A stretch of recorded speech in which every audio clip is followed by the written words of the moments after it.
مستمعين الكرام، ننقل لكم الآن شعائر صلاة الجمعة من المسجد النبوي الشريف بالمدينة المنورة. السلام عليكم ورحمة الله وبركاته.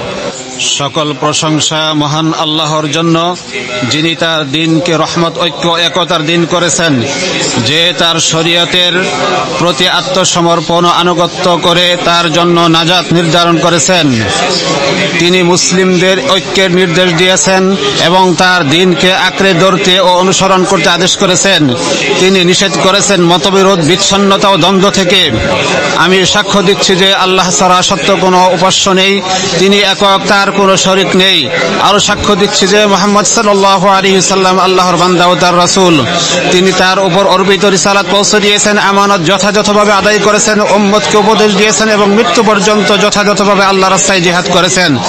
আল্লাহ তার প্রতি, তার পরিবারবর্গ এবং সহচরবৃন্দ এবং কিয়ামত দিবস পর্যন্ত একনিষ্ঠতার সাথে তার আনুগত্যকারীদের প্রতি রহমত বর্ষণ করুন।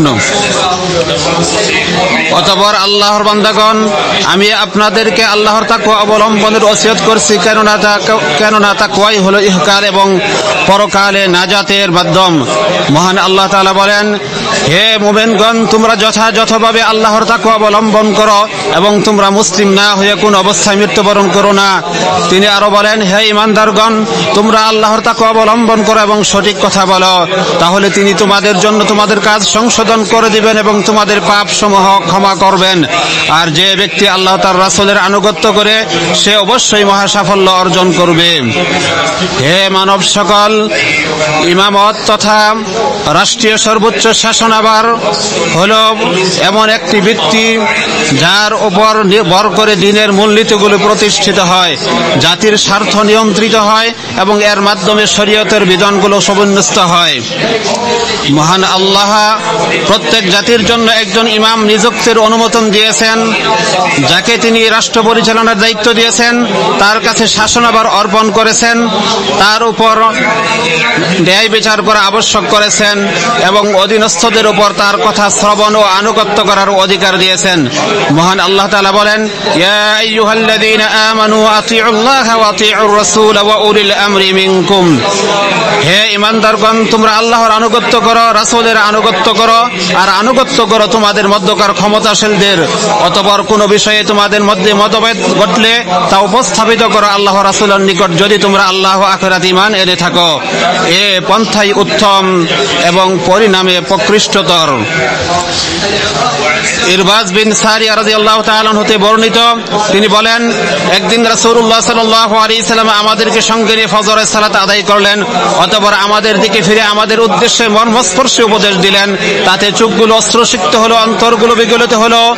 তখন আমরা বললাম, হে আল্লাহর রাসূল, এ যেন বিদায়ী ভাষণ, অতএব আপনি আমাদের উপদেশ দিন।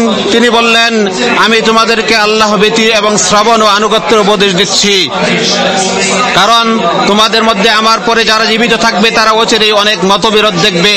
তখন তোমরা অবশ্যই আমার সুন্নত এবং আমার হেদায়েতপ্রাপ্ত খোলাফায়ে রাশিদিনের সুন্নত অনুসরণ করবে, এমনকি তা দাঁত দিয়ে কামড়ে ধরে থাকবে।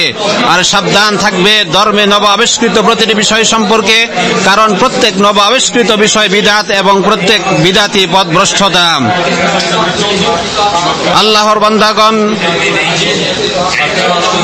আল্লাহর বান্দাগণ, মানুষের মাঝে আল্লাহর নীতির দাবি হলো তাদের অবস্থা ও জীবন সংশোধন হবে না এমন একজন শাসকের উপস্থিতি ছাড়া, যিনি তাদের নেতৃত্ব দিবেন, তাদের বিষয়গুলো সংগঠিত করবেন এবং তাদের অধিকার সংরক্ষণ করবেন। ফলে তার মাধ্যমে সম্ভ্রান্ত ও রক্ত সংরক্ষিত হবে, হদ ও শাস্তি কায়েম হবে, দিন নিরাপদ থাকবে, তাদের মাঝে ন্যায় বিচার প্রতিষ্ঠিত হবে, অন্যায় ও জুলুম দূরীভূত হবে। তার মাধ্যমে ন্যায় বিচার প্রতিষ্ঠিত হবে, অন্যায় ও জুলুম দূরীভূত হবে, তার উপস্থিতিতে আতঙ্কগ্রস্ত ব্যক্তি নিরাপদ বোধ করবে, দুর্বল শক্তিশালী হবে, অত্যাচারী জালেম নিবৃত্ত হবে, বিশৃঙ্খলা রোধ হবে, সীমান্ত সংরক্ষিত শিক্ষিত হবে এবং মতৈক্য তৈরি হবে। নিশ্চয় একতাবদ্ধতা আল্লাহর রশ্মি, সুতরাং তা মজবুতভাবে ধারণ করো, যে এর নিকটবর্তী তার রশ্মিকে ধারণ করো। শাসকের মাধ্যমে আল্লাহ তাআলা কত জটিল বিষয়সমূহ দূরীভূত করেছেন আমাদের দিন ও দুনিয়া সংশ্লিষ্ট বিষয়ে তার পক্ষ হতে রহমত স্বরূপ। হে মানব সকল, নিশ্চয় আল্লাহ মুসলমানদের শাসনদেরকে জনগণের জন্য আমানতদারিতার সাথে দায়িত্ব পালন করতে এবং ন্যায় বিচারের সাথে শাসন করতে আদেশ করেছেন। আর তিনি প্রজাদেরকে আদেশ করেছেন তারা যেন শাসকদের কথা শুনে তাদেরকে যে আদেশ করে তা পালন করে এবং যা থেকে নিষেধ করে তা থেকে বিরত থাকে, যতক্ষণ না তারা স্রষ্টার অবদ্ধতামূলক হয়। কেননা তাদের আনুগত্যে রয়েছে দিন ও দুনিয়ার কল্যাণ এবং তাদেরকে অমান্য করার মধ্যে রয়েছে দিন এবং দুনিয়ার ক্ষতি। আব্দুল্লাহ ইবনে উমর রাদিয়াল্লাহু তাআলা হতে বর্ণিত, নবী সাল্লাল্লাহু আলাইহি সাল্লাম বলেছেন, যতক্ষণ আল্লাহর নাফরমানির নির্দেশ দেয়া না হয় ততক্ষণ পছন্দনীয় অপছন্দনীয় সকল বিষয়ে প্রত্যেক মুসলিমের জন্য নেতার কথা শোনা ও আনুগত্য করা অবশ্য কর্তব্য। সহিহুল বুখারী। জেনে রাখুন, প্রজাদের জিম্মায় শাসকের প্রতি আনুগত্যের অঙ্গীকার ও প্রতিশ্রুতি ধার্য রয়েছে। মহান আল্লাহ তা ভঙ্গ করা ও প্রত্যাখ্যান করা এবং এর সাথে বিশ্বাসঘাতকতা ও গাদ্দারি করাকে নিষিদ্ধ করেছেন। কাজেই আপনারা এ প্রতিশ্রুতি পূরণ করুন। নিশ্চয় প্রতিশ্রুত বিষয়ে জিজ্ঞেস করা হবে। নিশ্চয় প্রতিশ্রুতি বিষয়ে জিজ্ঞাসা করা হবে। আব্দুল্লাহ বিন উমর রাদিয়াল্লাহু তাআলা হতে বর্ণিত, তিনি বলেন, আমি রাসূল সাল্লাল্লাহু আলাইহি সাল্লামকে বলতে শুনেছি, যে ব্যক্তি আমিরের আনুগত্য থেকে হাত গুটিয়ে নিয়ে মৃত্যুবরণ করে সে কিয়ামতের দিন দলিলবিহীন অবস্থায় আল্লাহর সাথে মিলিত হবে। আর যে ব্যক্তি এমন অবস্থায় মৃত্যুবরণ করলো যে তার গাড়ে আনুগত্যের কোনো শিকল নেই, তার মৃত্যু হবে জাহিলিয়াতের মৃত্যু। আউযু বিল্লাহি মিনাশ শাইতানির রাজীম। ওয়া আউফু বিআহদিল্লাহি ইযা আহাদতুম। আর তোমরা আল্লাহর অঙ্গীকার পূর্ণ করো যখন পরস্পর অঙ্গীকার করো। আর তোমরা আল্লাহকে তোমাদের জামিন করে শপথ দৃঢ় করার পর তা ভঙ্গ করবে না। নিশ্চয় আল্লাহ জানেন যা তোমরা করো। বারাকাল্লাহু লি ওয়া লাকুম ফিল কুরআনি ওয়াস সুন্নাহ ওয়া নাফা'না বিমা ফীহিমা মিনাল আয়াতি ওয়াল হিকমাহ। আকুলু মা তাসমাউনা ওয়া আস্তাগফিরুল্লাহ ফাস্তাগফিরুহু ইন্নাহু হুয়াল গফুরুর রহিম। সকল প্রশংসা আল্লাহর জন্য, যিনি একক। দুরূদ ও সালাম বর্ষিত হোক ওই নবীর প্রতি যার পর আর কোনো নবী নেই এবং তার পরিবারবর্গ এবং সহচরদের প্রতি। আল্লাহর বান্দাগণ, নিশ্চয়ই আল্লাহ আপনাদের যাবতীয় বিষয়কে এক ধর্মে, এক রাসূলে, এক কিতাবে, এক কিবলার অধীনে একত্রিত করেছেন এবং আপনাদেরকে ঐক্যবদ্ধ হওয়ার নির্দেশ দিয়েছেন আর বিভেদ ও দলাদলি থেকে নিষেধ করেছেন। এ মর্মে তিনি বলেন, ওয়াতাসিমু বিহাবলিল্লাহি জামিআ ওয়া লা তাফাররাকু। আর তোমরা সকলে আল্লাহর রজ্জুকে দৃঢ়ভাবে ধারণ করো এবং বিভক্ত হও না। শাসকের কথা শোনা ও আনুগত্য ছাড়া কখনোই ঐক্য সংহতি অর্জিত হবে না। শাসকের কথা শোনা আনুগত্য ছাড়া কখনোই উম্মতের মধ্যে দ্বীনের বিষয় প্রতিষ্ঠিত হবে না। শাসকের কথা শোনা ও আনুগত্য ছাড়া কখনোই নিরাপত্তা ও ন্যায় বিচার প্রতিষ্ঠিত হবে না। শাসকের কথা শোনা ও আনুগত্য ছাড়া সম্মান মর্যাদা রক্ষা এবং সীমান্ত প্রতিরোধ অর্জন হবে না। শাসকের কথা শোনা ও আনুগত্য ছাড়া অত্যাচারীকে নিবারণ, মাজলুমকে সহযোগিতা এবং শক্তিশালী থেকে দুর্বলের প্রতি ইনসাফ কায়েম সম্ভব হবে না। শাসকের কথা শোনা ও আনুগত্য ছাড়া উম্মত কখনোই বিপ্লব ঘটাতে পারবে না। সুতরাং আপনারা আল্লাহকে ভয় করুন, নিজেদের ঐক্য রক্ষা করুন, নেতৃবর্গের কথা শুনুন ও আনুগত্য করুন, আর নিজেরা বিবাদে জড়িত হবেন না, নচেত সাহস হারাবেন এবং শক্তি চলে যাবে। নিজেদের দেশ ও নিরাপত্তা রক্ষায় সচেষ্ট হন এবং দিনকে আঁকড়ে ধরুন। হে মানব সকল, নিশ্চয় অতীত ও বর্তমানে জাতি ও সভ্যতা ধ্বংসের সবচেয়ে বড় কারণ হলো দলাদলি ও মতবিরোধ। আর এতে এতে বোধসম্পন্ন ব্যক্তিদের জন্য শিক্ষা রয়েছে। নিশ্চয়ই দলাদলি ও মতবিরোধ জাতির অস্তিত্বকে বিপন্ন করে ও তার বন্ধনকে ছিন্ন করে। নিশ্চয়ই দলাদলি ও মতবিরোধ বিশৃঙ্খলা সৃষ্টির পথ, ধ্বংসযজ্ঞের অস্ত্র এবং ফিতনা ও যুদ্ধের জ্বালানি। আর আল্লাহ তাআলা দলাদলি ও মতবিরোধ থেকে নিষেধ করেছেন এবং এটাকে ব্যর্থতা ও দুর্বলতার কারণ বানিয়েছেন, এমনকি এটাকে আযাবের কারণ হিসাবে উল্লেখ করেছেন।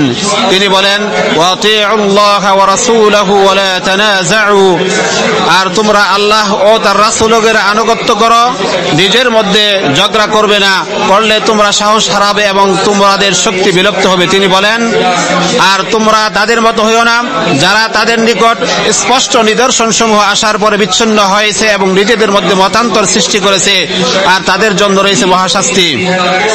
নিশ্চয়ই সবচেয়ে বড় যে যুদ্ধ ও ফিতনার মাধ্যমে শত্রুরা ষড়যন্ত্র করে তা হলো জাতির মাঝে ফিতনা ও মতবিরোধের বীজ বপন করা। জেনে রাখুন, এক্ষেত্রে তাদের সবচেয়ে বড় হাতিয়ার হলো বিশ্বাসঘাতকতা, খিয়ানতা এবং আমানত বিনষ্ট করা। আবু হুরায়রা রাদিয়াল্লাহু তাআলা আনহু হতে বর্ণিত, নবী সাল্লাল্লাহু আলাইহি সাল্লাম বলেন, যে ব্যক্তি আমিরের আনুগত্য থেকে বের হয়ে গেল এবং জামাত থেকে বিচ্ছিন্ন হয়ে গেল, সে জাহিলিয়াতের মৃত্যুবরণ করলো।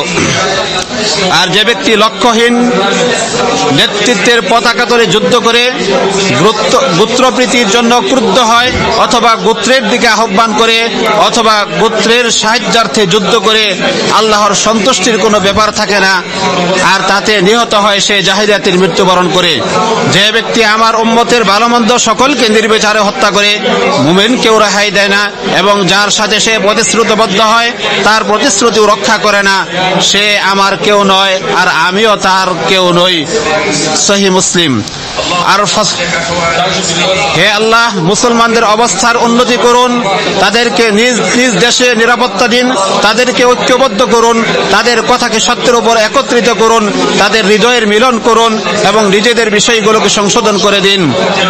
হে আল্লাহ, তাদেরকে প্রকাশ্য গোপনীয় উভয় মতবিরোধ ও কলহ থেকে রক্ষা করুন, তাদের থেকে বিশৃঙ্খলার সকল পথ বন্ধ করে দিন এবং তাদেরকে নিরাপত্তা এবং স্থিতিশীলতায় পূর্ণ রাখুন। হে আল্লাহ, ইসলাম এবং মুসলিমদেরকে সম্মানিত করুন এবং আপনার তাওহীদবাদী বান্দাদেরকে সাহায্য করুন। হে আল্লাহ, আপনি এই দেশকে নিরাপদ ও শান্তিময় করুন এবং সকল মুসলিম দেশগুলোকেও। হে আল্লাহ, আপনি আমাদের দেশে নিরাপত্তা দান করুন, আমাদের ইমাম ও শাসক বর্গকে সংশোধন করুন। হে আল্লাহ, আপনি আমাদের শাসক খাদিমুল হারামাইনকে তৌফিক দান করুন, তাকে বিশেষভাবে সাহায্য করুন। হে আল্লাহ, আপনি তাকে সুস্থতা ও নিরাপত্তার চাদরে আবৃত করুন। হে বিশ্বপ্রভু, হে আল্লাহ, আপনি তাকে ও তার নায়েবকে আপনার প্রিয় ও পছন্দনীয় কাজের তৌফিক দান করুন। হে দোয়া শ্রবণকারী, হে আল্লাহ, আপনি আমাদের থেকে কবুল করুন, আপনি সর্বশ্রোতা এবং সর্বজ্ঞ, আর আমাদের তওবা কবুল করুন, নিশ্চয়ই আপনি তওবা কবুলকারী ও পরম দয়ালু। হে আল্লাহ, আপনি মুহাম্মদ সাল্লাল্লাহু আলাইহি ওয়াসাল্লাম, তার পরিবারবর্গ সকল সাহাবীর উপর রহমত বর্ষণ করুন।